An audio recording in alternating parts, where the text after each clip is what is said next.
Grainy, yellow, mushy, malleable, cornmeal, grit-like, can be fried or cooked, topped with sauces, eaten alone or with salami, served with a crowd, filling, sticks to your ribs, from northern Italy, has humble beginnings, known as the grits of Italy, the food of poverty, originally cooked on a hot stone, first made from wild grains and then from primitive wheat or farro, a popular Italian grain.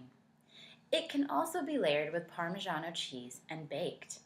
Today, it has moved from its lowly beginnings to the food of the elite and can easily be found on any high-class restaurant's menu. What am I talking about? Cornmeal, which is known to us Italians as polenta, of course. The cultural artifact I'm going to share with you today is known as the staple food of northern Italy, something we call polenta.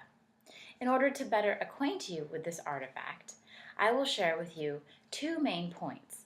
One, some information about polenta, and two, why I decided to share it with you, our class. Now, in the opening device, I described polenta very well. Here are some other things about this peasant food you may not know. Polenta is good for you. According to Martha Rose Schulman in her 2009 New York Times article, Polenta, an Elegant Gruel, polenta is an excellent source of iron, magnesium, phosphorus, zinc, and vitamin B6. Who knew? There's actually a company dedicated just to polenta. San Gennaro Foods in Kent, Washington, sells 3 kinds of polenta to please your palate. Let's hear from them in their 2009 Vimeo video. It's a very good company. I think we've done a great job with it. Again, it's been a very simple operation. We like to keep it that way. And just keep it going and keep producing good products, maybe expand into other items. I think at that point it's going to be their job to figure out what direction that goes. See where they go with it. First time I tried real authentic Italian polenta was just a couple years ago in a small town called Chautauqua, where they served it fresh on a board with sauce and some sausage. You were there for that too? I was there for that. You were there for that. It was. So as you can see, there's entire companies dedicated just to polenta. Okay. So according to Italian aficionado Dort Mickelson in her blog accessed on January 30th, 2011, polenta is to the north of Italy what pasta is to the south. Now, in the previous cited blog by Dort Mickelson, polenta's true beginnings began as no more than mush, porridge, or medieval wheat, millet, farro, chickpeas, and water.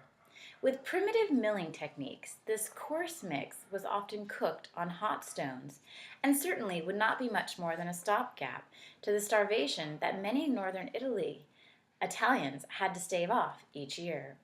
Today, polenta is eaten by many people, not just by peasants, but by the elite as well.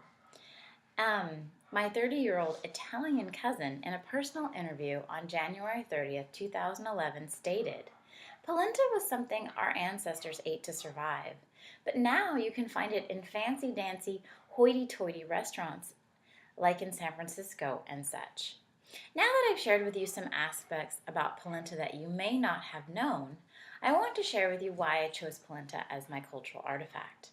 So I grew up with polenta, and I wanted to share with you something about my culture, something you might not think about when you think of Italy right away, and I wanted to expose you to something new.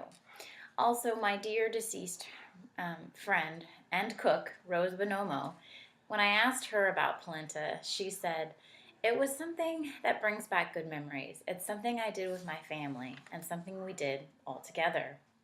As I've grown older, I've had a deep desire to know more about my Italian ancestors.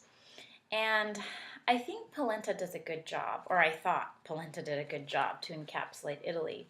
My family came here from Genoa in the 1900s and were meager farmers and dined on polenta many nights. Now, I did travel to Italy in 2013, and I learned that, surprisingly enough, polenta was not the food of my people as I previously thought. In fact, the food of my people is pasta. There's pesto pasta and fish pasta, and even their favorite, fast food pasta. This was my cousins, my family that I went to visit. So I was a little surprised. So before you dive into the polenta that I've brought for you to sample, let's review. Today I've not only shared with you some information about my cultural artifact, but also why polenta is so significant to my family. So remember, the next time you're in some high-class restaurant, look for Northern Italy's favorite, modest, and humble dish, all snazzied up, of course. And remember, with polenta, you can dress it up or you can dress it down. But when you're dining on Italy's favorite peasant food, you can always eat like a king. Buon appetito, mangia!